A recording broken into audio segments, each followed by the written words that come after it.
Good morning, Rob. Good morning, Michelle. Here we have the study of powers of numbers task cards. Can you tell us a little bit about them? Yeah, this is a pretty expansive set of task cards. I like it because it's going to span a lot of different materials and a lot of different concepts. Concepts that were started when a child was very, very young, and certainly in the primary classrooms, but then moving into more abstract work that we're going to get into when we're in elementary. So I think there's a lot of ways that we can use this as a teacher. Like I said, there's a couple of different physical materials that the teacher's going to give presentations using, and so these are task cards that could be inserted a couple of different times in the lower elementary to even upper elementary curriculum. And then another thing I like about it is, one of the things that has become more trend in education is having children be able to do expanded notation, being able to represent a number, being able to represent 1500 as 15 times 10 to the second power, and so there are some of those concepts that weren't necessarily represented in traditional Montessori that we find now, okay, we need to find a way of doing it. What these task cards does is it takes a traditional Montessori material and allows us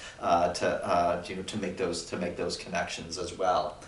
So it starts with the study of the power of numbers, and I think one of the things that's marvelous about Montessori is certainly we have materials that are in elementary that are particularly just for squaring and cubing, but we look back at the long chains and the short chains, right, in 3 to 6. We've got a 3-year-old that it looks like accounting work, but of course they're putting a square at the end, or they're putting a cube at the end.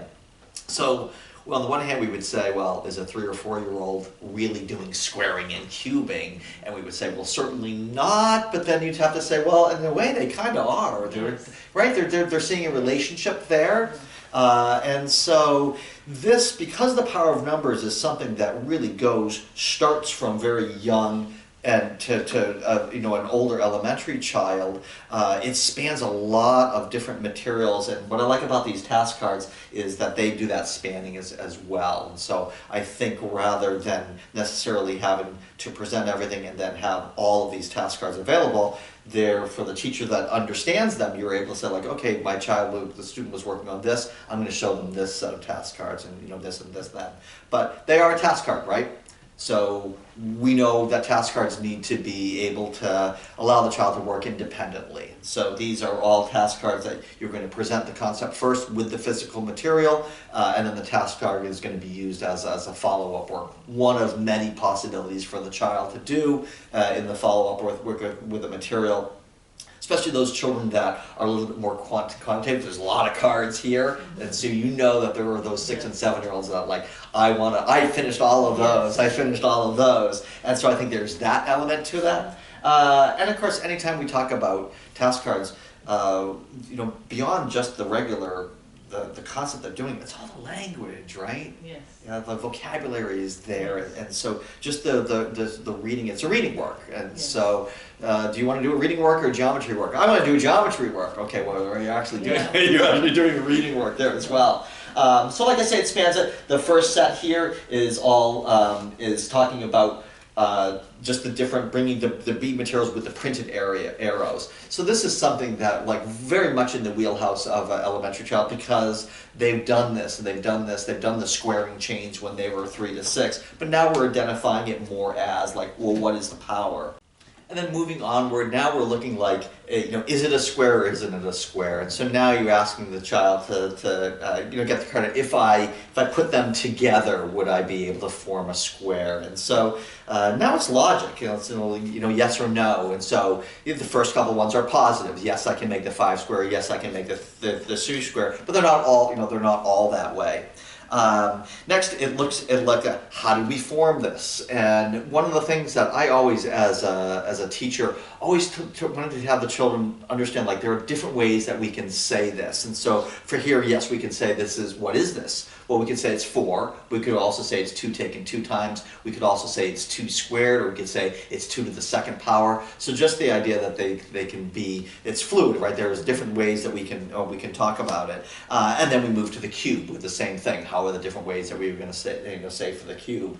But different than a lot of the task cards that we have here, this one also uses other materials. So the geometric hierarchy material, that's that large material that's kind of dominates, right? You look in there, it's got the big million cube. It's like the largest Montessori material there is, the big million cube and the 100,000 square and the big thousand.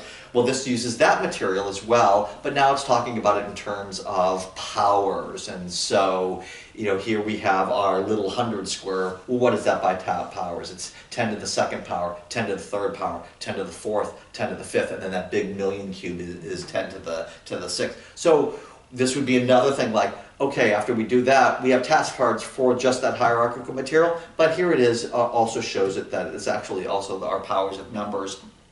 And then it gets into, as I alluded to earlier, the idea that, how can we use our material to also talk about expanded notation. And so this uses the banker's game. And so that's that, not as opposed to the bank game in 3 to 6, this is the banker's game where the upper elementary child or say, 8 to 10-year-old, I guess, is, making swapping, and they're talking about numbers in terms of this is 9 taken times 10 to the 4th power, 10 to the 5th power. So again, uses another material that is also showing sort of, tangentially, it's showing you powers. So would you say the task cards are very versatile as well? Yeah, absolutely. Yeah. They can be used in a variety of ways. And then you get to the final one, which are the fairly, abstract.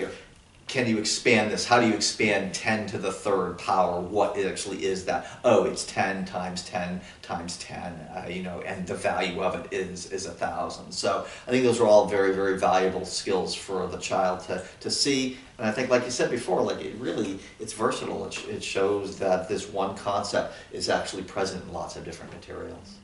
Okay, thanks so much.